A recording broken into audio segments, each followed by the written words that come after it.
Hello people, how are you? कैसे हो आप सब? तो it's me Atiq Rahman, this is your beautiful channel Usmani classes. तो आज अपन लोग पढ़ने वाले हैं क्या, मास एनर्जी इक्विवेलेंस और आइंस्टाइन की equation E equal to mc square, जो 1905 के अंदर दिया गया था। E equal to mc square क्या होगा, अपने थ्योरी ऑफ रिलेटिविटी में दिया था। और उन्होंने क्या बताया था, मास ही एनर्जी है और एनर्जी ही मास है। मास ही एनर्जी है और एनर्जी ही मास है। ये बताओ कैसे अपन लोग प्रूव करेंगे, कैसे अपन लोग प्रूव करेंगे कि मास एनर्जी है और एनर्जी ही मास है। ये बताओ एक्चुअली मीनिंग क्या होता है E equal to mc square. मतलब बोलने वाला है क्या, मास और एनर्जी आपस में क्या होने वाला है, इंटरचेंजेबल होगा। मास ही एनर्जी है या एनर्जी ही मास है, तो हम लोग बोल सकते हैं energy is equal to mass. तो ये चीज समझेंगे अपन लोग।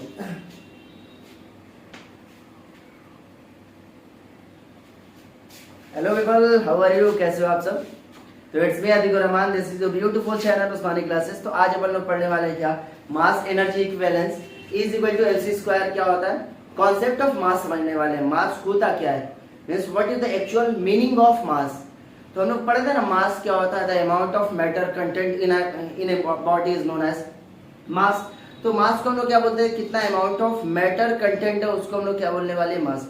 तो इन्होंने कैसे बोल दिया कि यार मास एनर्जी के टर्म्स में हम लोग लिख सकते हैं। तो मैं क्या बोल रहा हूँ, मास ही एनर्जी है और एनर्जी में क्या है, अपन लोग के पास मास है। तो इसको अपन लोग प्रूव करेंगे और उसको जबरदस्त तरीके से सीखने वाले हैं। तो आप देखो यहाँ पे, तो स्टार्ट करते हैं। मास एनर्जी इक्विवेलेंस क्या है ये चीज, मास एनर्जी इक्विवेलेंस। बहुत ध्यान से समझिए, बहुत ध्यान से समझिए।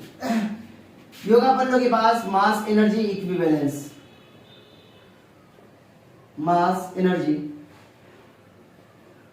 इक्विवेलेंस। इक्विवेलेंस का मतलब हो गया हमारे पास इक्वल होना चाहिए। अब क्या होगा अपन लोगों के पास, देखो आइंस्टाइन की थ्योरी ऑफ रिलेटिविटी आई थी 1905 के अंदर। उन्होंने ये चीज जिक्र किया था, उसके अंदर उन्होंने ये बताया था कि मास एक एनर्जी का फॉर्म है। मास क्या है, एनर्जी का फॉर्म है। और उन्होंने ये प्रेडिक्ट किया था उस वक्त 1905 में। उन्होंने बोला था कि मास एक एनर्जी का फॉर्म है और उन्होंने प्रेडिक्ट किया था कि मास और एनर्जी दोनों इक्वल है। मास और एनर्जी में कोई फर्क नहीं है, मास और एनर्जी दोनों इक्वल है। तो इसको अपन लोग लिखते हैं क्या, इन 1905 आइंस्टाइन मालूम ही ना, सबसे भारी कलाकार फिजिक्स का। तो Einstein in his theory of relativity, in his theory of relativity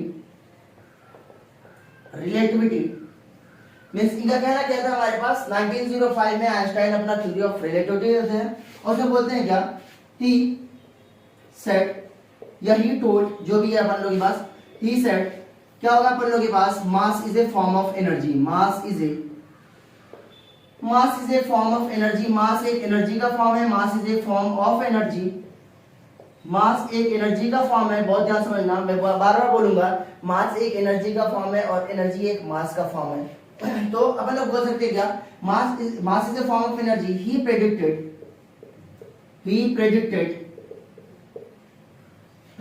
mass and energy are equivalent. क्या होगा, ये इक्विवेलेंट होने वाला है। इक्विवेलेंट का मतलब दोनों ये चीज सेम होने वाला है। तो यहां से अपन लोग के पास पता चला कि मास और एनर्जी क्या होने वाला है, यहाँ पे इक्विवेलेंट होने वाला है। क्या होगा अपन लोग के पास, इक्विवेलेंट होगा। तो बोला गया कि अच्छा मास और एनर्जी इक्विवेलेंट है, तो आप कैसे बोल सकते हो। उन्होंने बोला कि सपोज करो, if A energy of a body, किसी बॉडी की एनर्जी का मतलब या काइनेटिक एनर्जी बढ़ाओ या पोटेंशियल एनर्जी बढ़ाओ या किसी भी टाइप की एनर्जी बढ़ाओ। If energy of A body is increased by E, suppose करो किसी बॉडी की एनर्जी तुम E अमाउंट से इंक्रीज कर दो। क्या करने वाले हो, E अमाउंट से इंक्रीज करने का मतलब हर एक बॉडी के पास एक ऑलरेडी एक एनर्जी मौजूद है। मैं बोला कि सपोज करो एनर्जी इंक्रीज करो, तो बोला क्या, its mass is increased by small m से ये मास इंक्रीज हो जाएगा। तो बोला गया कि ये बताइए स्मॉल m कितना होने वाला है। तो बोला गया कि स्मॉल m होगा अपन लोगों के पास, स्मॉल m इज नथिंग, कितना मास इंक्रीज हुआ, कितना एनर्जी इंक्रीज हुआ, m इज इक्वल टू क्या होने वाला है, E/c²। बहुत ध्यान से समझियो, m की वैल्यू किसके बराबर हो गई, E बाई सी स्क्वायर के बराबर हो गई। मीन्स जो मास में इंक्रीमेंट आया एनर्जी इंक्रीज होने की वजह से, कोई बॉडी हमारे पास, सपोज करो मैं उसका बोलूं काइनेटिक एनर्जी कितनी इंक्रीज हो गई, late us suppose 10 joule kinetic energy increase हो गई।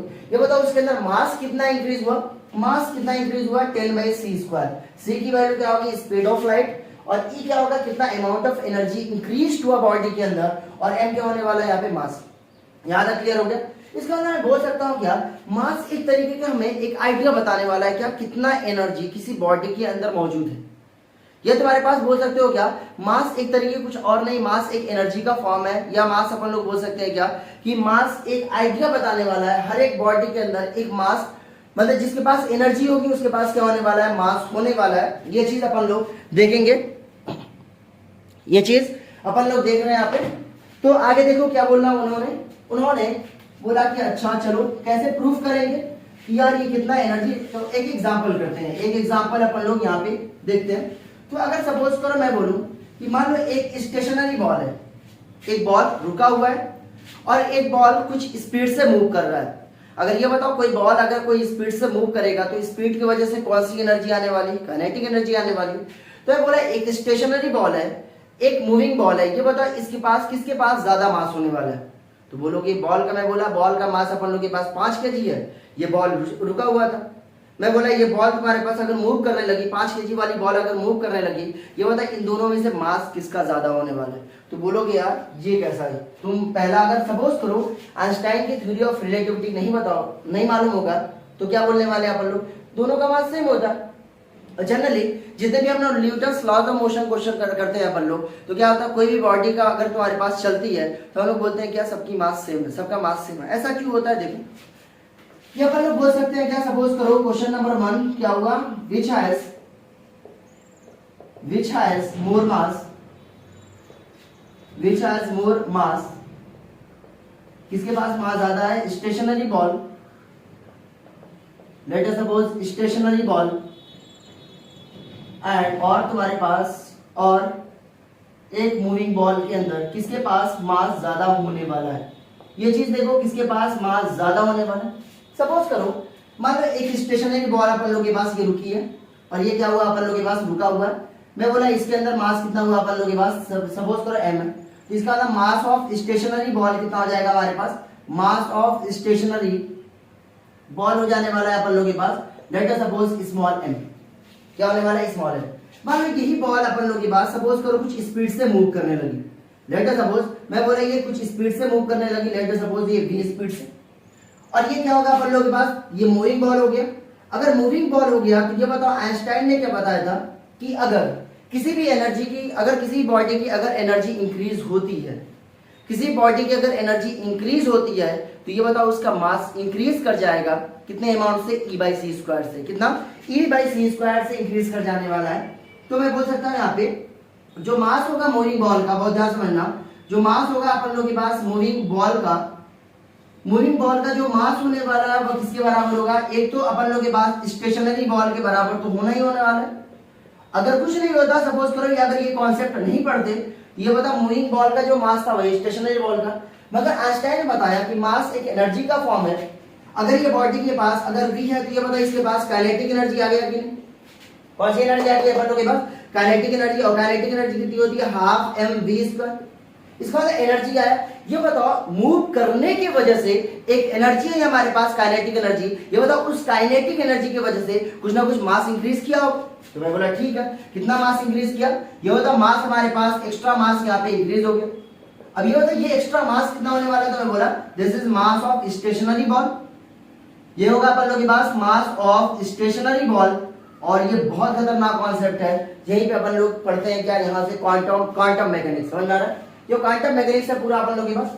एम एक्स्ट्रा क्या होने वाला है, ये हो जाएगा अपन लोग के पास काइनेटिक एनर्जी कितना इंक्रीज हुआ, हाफ mv² डिवाइड बाय कितना होने वाला है यहाँ पे c², कितना होने वाला है अपन लोग के पास c² होने वाला है। ये बता मूविंग बॉल का मास, ये बता इतने अमाउंट से इसका मास इंक्रीज हो गया कि नहीं।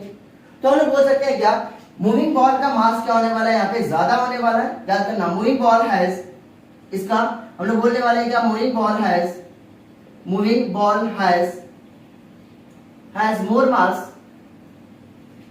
more mass as moving ball में क्या होने वाला है अपन लोग के पास, मोर मास होने वाला।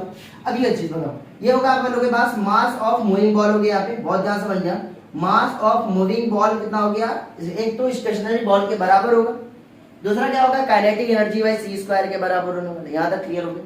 अब सपोज करो कितना मास एक्स्ट्रा हुआ, एम एक्स्ट्रा।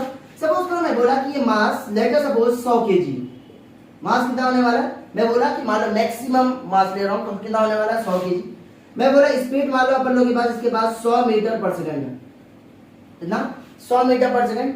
अब क्या होने वाला अपन लोग के पास काइनेटिक एनर्जी कितना हो जाएगा, काइनेटिक एनर्जी होने वाला अपन लोग के पास हाफ, मास की वैल्यू हो जाएगी अपन लोग के पास 100 इंटू वी की वैल्यू कितनी होने वाली है, मतलब 10 स्क्वायर का स्क्वायर करने वाला, ये कितना हो जाएगा 250, और ये होने वाला अपन लोग के पास 50 इंटू 10 की पावर 4। ठीक है, ये चीज क्लियर।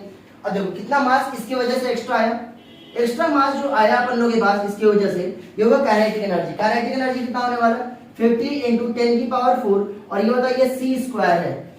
सी क्या होता है अपन लोग के पास 3 इंटू 10 की पावर 8, तो 3 इंटू 10 की पावर 8 का क्या होने वाला है यहाँ पे होल स्क्वायर।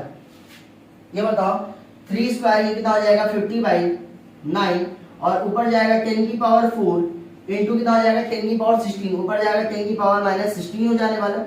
वैल्यू कुछ आने वाली है, और ये किस रेंज में आने वाली है, देखो 10 की पावर माइनस कितना आने वाला है अपन लोग के पास 12, और ये हो जाएगा अपन लोग के पास केजी, मतलब इतना समथिंग इतना केजी। भाई ये मास बहुत ज्यादा है या बहुत कम है, ये मास बहुत स्मॉल है मगर ये जीरो नहीं है, ये मास बहुत स्मॉल है, मतलब पॉइंट के बाद तुम 12 जीरो लगा दो, मतलब तुम्हारे पास ये मास इतना कम है कि जब हम लोग न्यूटन्स लॉज ऑफ मोशन के अंदर कोई भी अगर इस बॉल को हम लोग मूव करा देते वहां पे हम लोग मास का चेंज हम लोग नहीं देखते थे, हम लोग मूविंग बॉल और स्टेशनरी बॉल दोनों का मास क्या मानते थे, सेम मानते थे। इसका मतलब जो होगा एक्स्ट्रा मास कितना आया हमारे पास 10 की पावर -2 kg, मींस ये एक्स्ट्रा मास है, मींस मास में बोल सकता हूँ क्या, mass is A small but not zero. क्या होने वाला है, बट नॉट जीरो, ये जीरो नहीं है, ये क्या होने वाला है, जीरो नहीं है। तो इससे पता चलता है क्या, अगर सपोज करो अगर हम लोग का मास अभी इस वक्त 60 kg है, अगर हम लोग मूव करना स्टार्ट करेंगे तो हमारा मास इंक्रीज कर जाएगा। सपोज ये चीज समझ में आ रही है। मान लो एक कार अपन लोग के पास कार मूव कर रही है, अगर ये बताओ कार अगर मूव करेगी तो ये बताओ उसका मास इंक्रीज कर जाने वाला है कि नहीं, इंक्रीज कर जाने वाला है, मगर इंक्रीज इतना भी नहीं कि मतलब पूरा मास चेंज हो जाने वाला है, मतलब इंक्रीमेंट बहुत कम होने वाला है। यहाँ तक फील आया कुछ, तो फील आना चाहिए। अब क्या करने वाले हैं अपन लोग, देखने वाले हैं क्या, सपोज करो यहाँ पे ये बताओ मास होता क्या, what is mass, what is mass. तो मास के बारे में अपन लोग देखते हैं, मास होता क्या। तो अपन लोग के पास सपोज करो यहाँ पे क्वेश्चन एराइज हुआ, क्वेश्चन अपन लोग के पास है what is mass, concept of mass देखो, व्हाट इज मास। मैं क्या बोला था, मास ही एनर्जी है और एनर्जी ही मास है, मास ही एनर्जी है और एनर्जी ही मास है। ये देखो व्हाट इज मास, बोलोगे यार ये तो बच्चों वाला है, ये तो सबको बता देगा मास क्या होता है, व्हाट इज मास। मैं बोला ठीक है, तो मास का डेफिनेशन क्या होता है हमारे पास, mass is defined as, mass is defined as amount of matter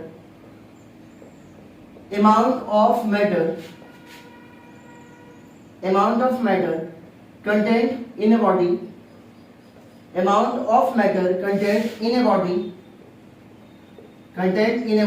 is known as mass। बोलोगे यार ये तो मैटर हुआ है, एनर्जी कहां से आया, समझो क्या बोला है हमारे पास, mass is defined as amount of matter content in a body, body के अंदर कितना अमाउंट ऑफ मैटर प्रेजेंट है उसी को हम लोग क्या बोलने वाले हैं, यहाँ पे मास बोलने वाले हैं। ये बताओ हमारे पास ये मैटर के बारे में बात करते हैं हम लोग, ये बताओ मैटर किससे बना होता है, मैटर किससे बना होता है, matter is made up of atoms, molecules और तुम्हारे पास बहुत सारे चीज से बनते हैं। ये बताओ मैटर किससे बनते हैं, हमारे पास एटम्स से बनते हैं। तो मैटर किससे बनते हैं अपन लोग के पास, matter is made up of, बहुत ध्यान से समझना, matter is made up of atoms, या एटम्स से बनते हैं अपन लोग के पास, या हम लोग बोलने वाले क्या, मॉलिक्यूल्स से बनते हैं ये। अब ये बता अगर ये मॉलिक्यूल्स से बनना है तो याद कर मैटर या हमारे पास कोई भी एटम हो गया या कोई भी मॉलिक्यूल हो गया वो हमेशा रैंडम मोशन में रहता है। क्या होने वाला है, हमेशा रैंडम मोशन में है। ये बता अगर रैंडम मोशन में है तो उसके पास काइनेटिक एनर्जी होने वाली, एटम के पास क्या होने वाली है, काइनेटिक एनर्जी होगी। याद करना अगर दो एटम है तो हमारे पास दो मॉलिक्यूल्स है या दो बॉडी है तो उसके पास एक पोटेंशियल एनर्जी भी होने वाली। तो मैं बोला ये पोटेंशियल एनर्जी होने वाली, याद करो ग्रेविटेशनल चैप्टर। तो मैं बोला कि मान लो ये अपन लोग के पास यहाँ पे बहुत, मान लो अपन लोग के पास ये एटम्स है, ये क्या होने वाला है एटम्स, ये होता है ये क्या होगा हमारे पास, ये मूव करेगा, इस डायरेक्शन मूव करेगा, इस डायरेक्शन मूव करेगा, इधर एक फोर्स लगने वाली है, एक इधर से ग्रेविटेशनल फोर्स लगेगा, ये तुम्हारे पास एटम्स के बीच में ग्रेविटेशनल फोर्स, ये इधर मूव करने वाला है, इधर ये भागेगा इधर।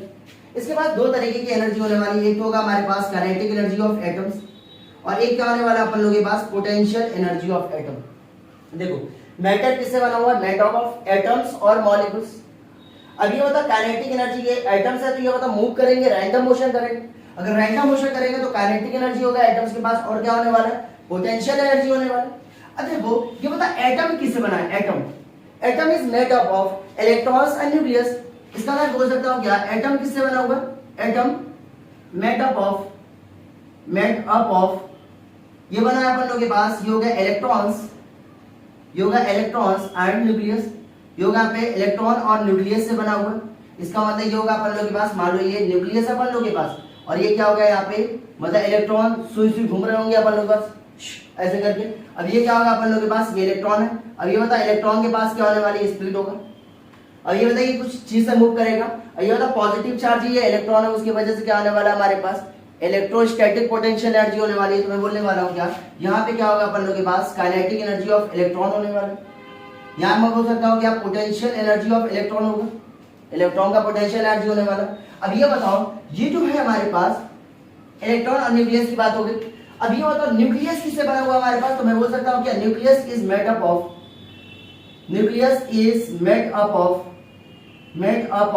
योगा अपन लोग के पास प्रोटॉन एंड न्यूट्रॉन से बना हुआ, प्रोटॉन और क्या होने वाला है यहाँ पे, न्यूट्रॉन से बना हुआ।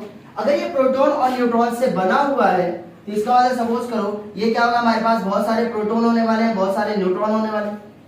अब ये बताओ यहाँ पे भी न्यूक्लियर फोर्स लगता है यहाँ पे इसके अंदर। अब ये बताओ उस न्यूक्लियर फोर्स की वजह से ये बता प्रोटॉन यहाँ पे, ऐसा थोड़ी ना कि प्रोटॉन यहाँ पे मूव नहीं कर रहा है, प्रोटॉन भी यहाँ पे मूव करेंगे।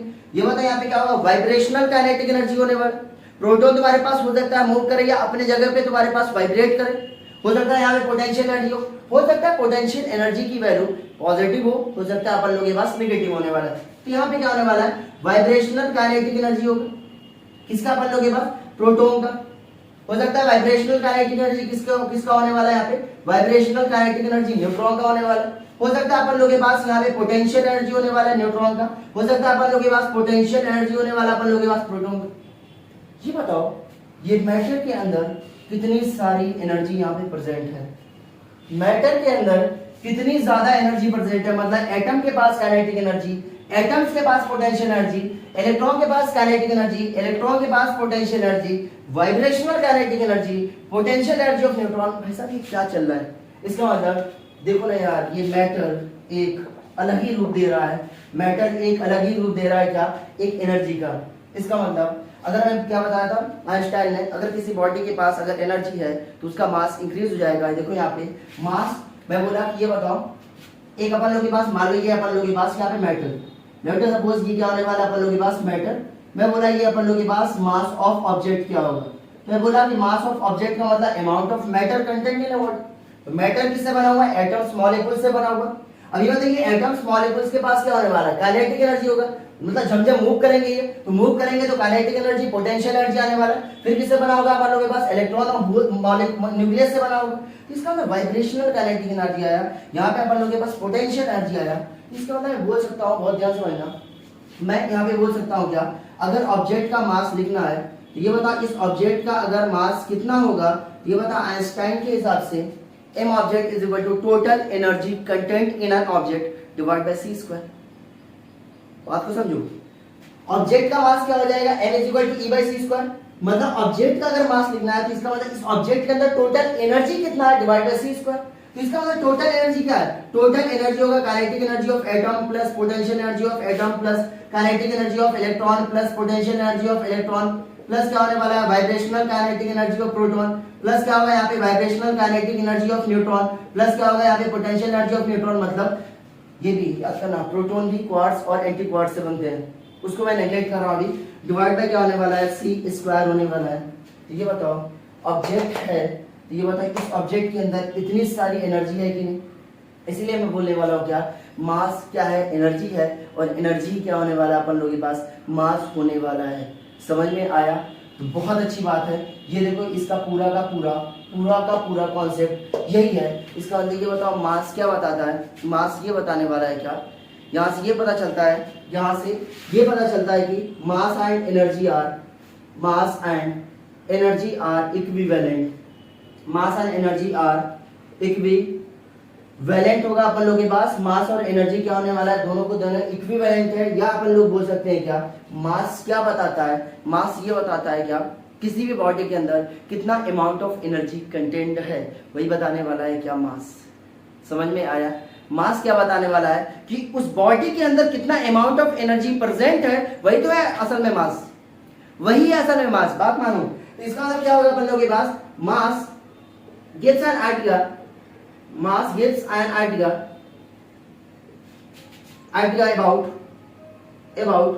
amount of energy